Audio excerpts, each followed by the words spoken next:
Welcome to the channel Money Management. In this channel, we are committed to share knowledge about money in short videos.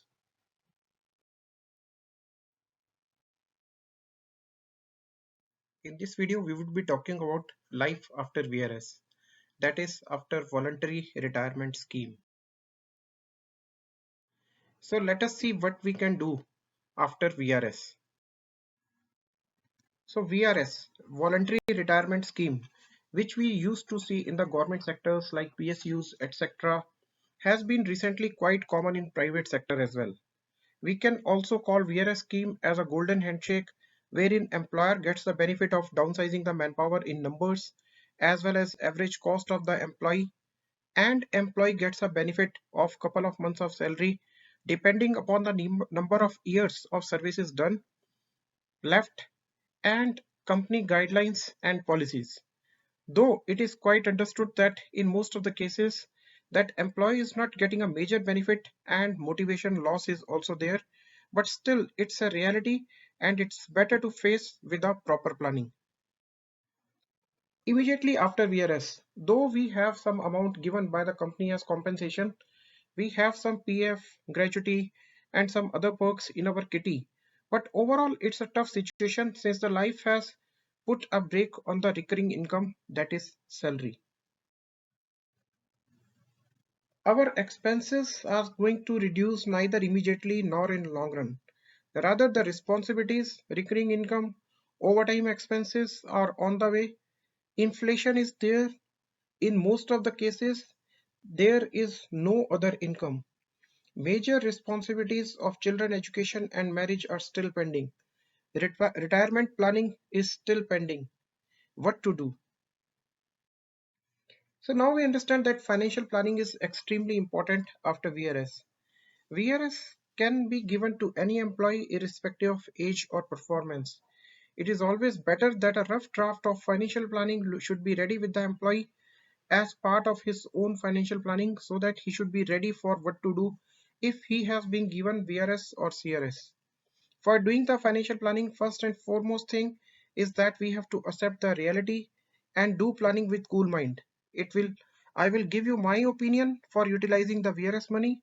Let us understand our financial situation including debt and long-term invested money, and let us talk about them one by one. So here first I would like to talk about PF. If there is no fresh contribution in PF, the government says that interest on PF contribution for certain years. So government is continuing to pay interest for only certain years if there is no contribution. There is always a possibility that you would again get into a new job if you don't opt for a business. As soon as you start a new job, PF contribution will again start. So it's always better not to touch this PF amount. Let it be deposited as it is and let us earn tax-free interest in this account. But if the time passes and you are not getting any interest and also planning for going to a business and not job, it's definitely better to withdraw the balance amount at that moment of time. Insurance.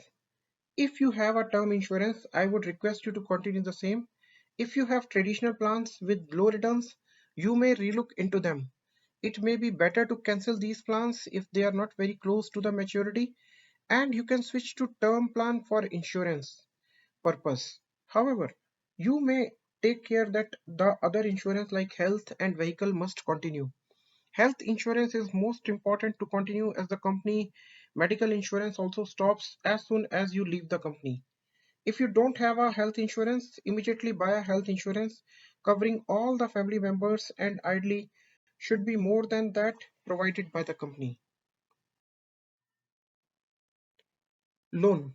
Loan is one of the most critical component of your financial planning, and it becomes further important to consider once you don't have a guaranteed recurring income in hand every month. Keeping 6 months of cash in hand to meet monthly household expenses. I would recommend to pay off the loan partially or fully as possible through the money you got from VRS. If paid partially further, you can lower down the monthly installment amount or lower down the tenure of the loan.